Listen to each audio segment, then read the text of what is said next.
Gentleman in the rear. Mr. Pierce. Thank you, Mr. Messeri. First of all, I'd like to say thanks to Mike for all your work. I mean, you guys, I know what you were handed was an almost impossible problem to deal with.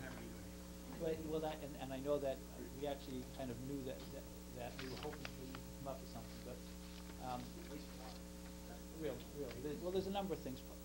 The primary problem is the makeup of this town, and a couple of people have said it, so I won't belabor it. The makeup of this town with the small businesses, that's the primary thing. We don't have all those, as Mr. Nolan said, we don't have all those huge businesses that can absorb those kinds of changes, so it is pretty hard on them. I actually own a piece of commercial property in Bill Ricker, and if you look at that chart, you'll see that it's the second to the highest.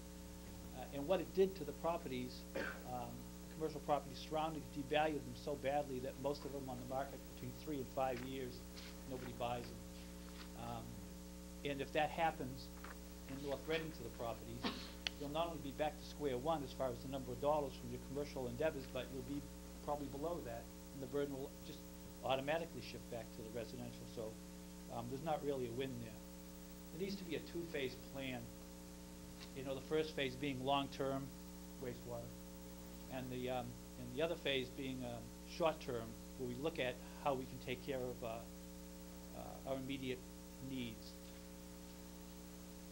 Redistributing the taxes doesn't bring any more money in. That was also pointed out. It just redistributes who they're collected from. That doesn't really solve our problem. We need more money in the door. So I think we need to look at a way, and perhaps an override probably is the only way to do it, and perhaps more unilateral support for it would happen with more education. And I think that might be the way to solve the immediate problem and then work on the long-term problem. Thank you. Thank you, Warren. Young lady.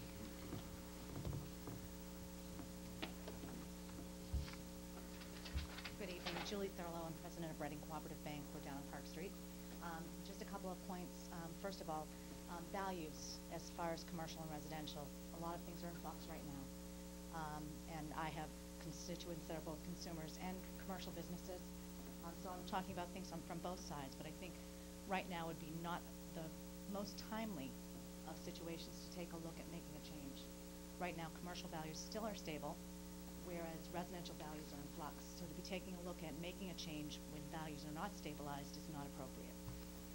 That's point number one. Point number two, businesses are slowing down. Consumers are not spending. Last quarter's numbers, as far as GDP were concerned, were very alarming. To have cash flows slowing for businesses and to increase their expenses, somebody mentioned it, it means cutbacks, and that's not good for our local economy. So thank you for listening. Thank you. Thank you. Mr. Chair, I'd like to comment specific to that point. Go ahead. Anyone else that wants to have an opportunity to speak? I would actually agree to a certain extent with the last point that was made in terms of the timing of this. The reality is, that the assessments have changed, and they are changing slightly in favor of the residents. All that says to me, though, is that this should have been done 5 years ago, when the assessments were consistently moving in the other direction. We went through the last 8 years with extremely high appreciation on the residential side and stagnation on the commercial side. We actually had such an extreme example of this that the state of Massachusetts, or the Commonwealth, whatever you want to call it, actually increased the maximum allowable shift.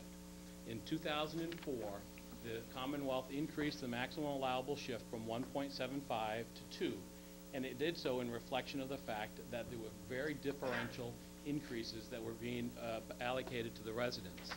That was then phased out over a 5-year period. It went from 2 in 2004 to I think 1.93, 1.8, 1.73, or no, sorry, it didn't go below 1.75, so I misspoke on that one.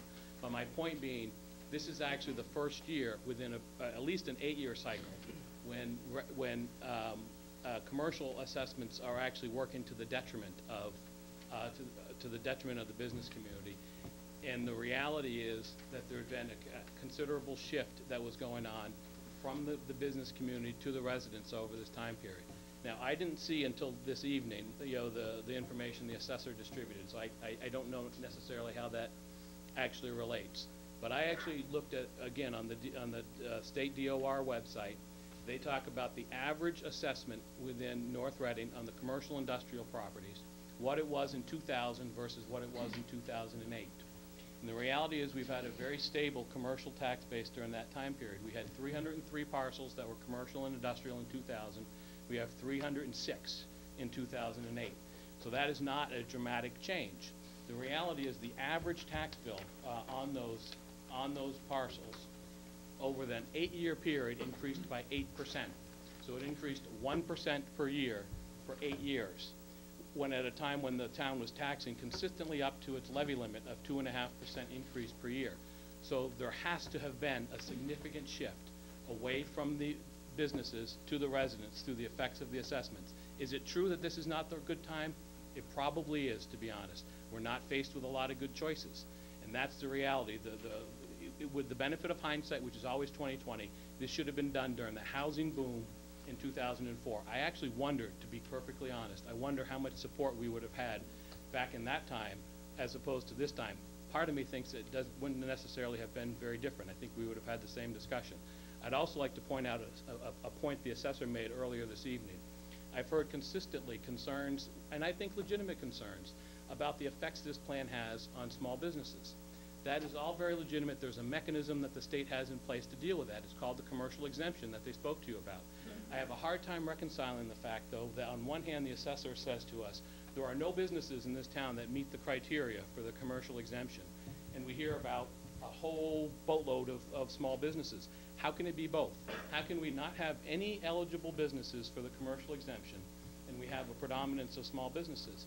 There's a mechanism to deal with what they're trying to deal with. Adopt the commercial exemption, that's fine, and deal with the shift. And I would also encourage, I actually find it hard to believe, and maybe I'm wrong, that the support for this is so much in opposition. If you're a resident, and I'd ask you, this is your time to stand up and say that this makes sense to you, because if you don't, then basically we're going to have the same status quo that we've had before in this community. So to me, it's an open invitation to any resident. We've heard one non-business owner speak, and I thank Mr. Masiello, but I think there's actually some additional support out there, and if I'm wrong, I'm wrong. I'd rather see if I'm right. Where? Deanna Castro. Oh, Deanna.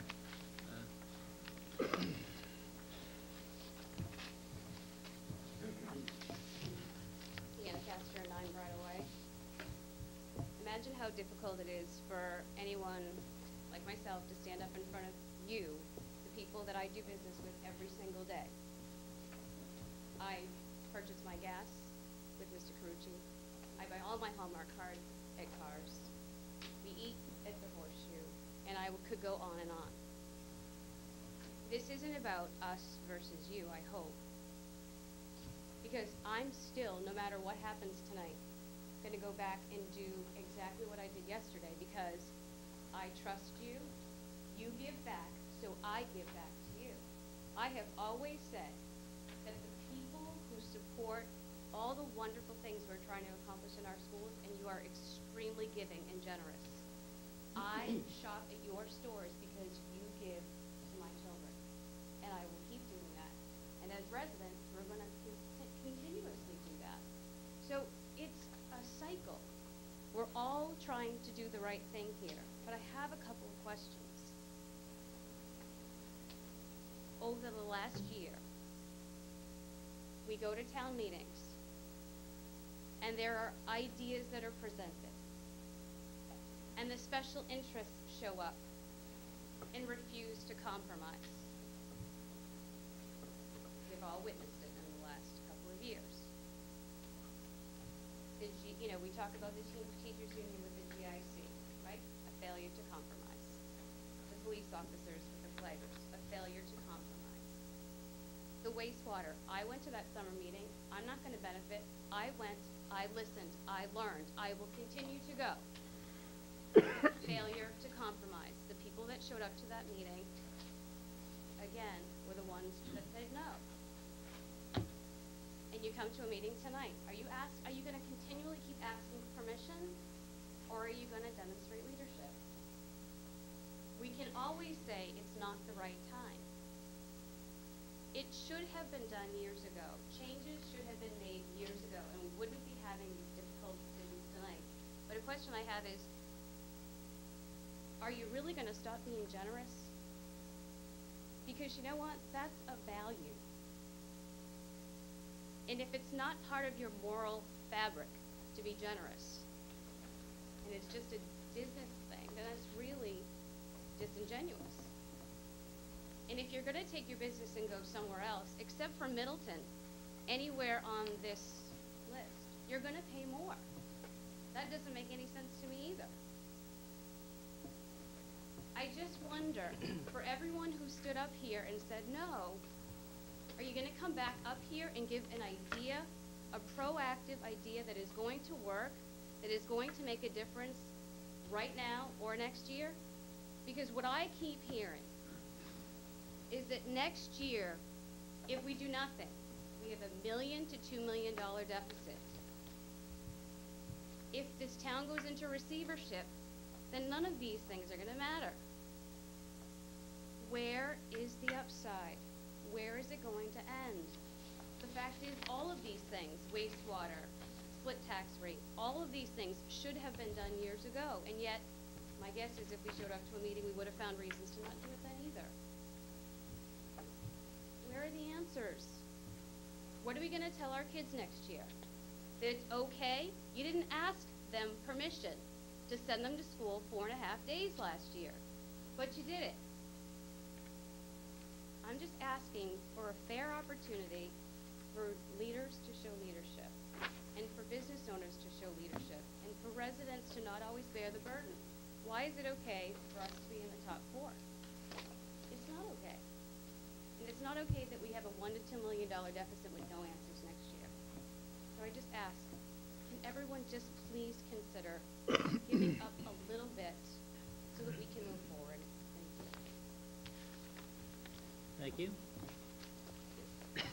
Anyone else? Bob? Yes, Steve. I will not be voting on the matter as a member of the board, because I have a family member who owns a commercial property in North Reading, and as a result, I'm not eligible to vote, or shouldn't be voting. So I'll be recusing myself from the vote. However, I'd like to approach the podium and speak as a taxpayer and resident. Mr. O'Leary. Thank you, Mr. Chairman. I guess what's confusing to me is, and again, we go through this issue every year as far as tax classification. We have to go through this exercise, and it's always an interesting discussion that takes place. But for the suggestion to be coming from where it's coming from, I guess, is a bit confusing to me, well, as a member of the board, and also as a member of the community right now, because this doesn't save us a dime. This does not save the town of North Reading a dime. It doesn't raise additional 10 cents towards anything. What I see it as is a token expression that the board can avail itself to towards the residential homeowners, giving them a small tax break. And depending upon the numbers you look at, whether it be from the assessors or fact, it's about $140, $145 for the average homeowner. But conversely, we're talking about adding anywhere from $1,800 to $3,300 for some of the commercial and industrial type properties. I agree with Mr. Kirby. The whole concept of dual tax classification is wrong. And yes, it's an opportunity that we can avail ourselves of, we can take advantage of, and many, and again, it was born out of, mostly out of the cities to take advantage of, but many communities are doing it. I think it's patently unfair. I think what's being proposed is patently unfair to our business community. As Mr. Diamond pointed out, they're part of our community, a big part of our community. I look around the room and the people that are here have been lifelong residents and business owners, people here for 40 years, 50 years, real estate people here, 35, 40 years. Born and raised 22 Hinkley Lane, I think it was, right? You know, Mr. Hall, who continues to invest. They invest in their property, they invest in the community. It's part of the fabric of the community. And what people move here for is the residential bedroom type atmosphere, suburban atmosphere, and that's what we paid for. That's what we are paying for, and that's why it costs us more. If we were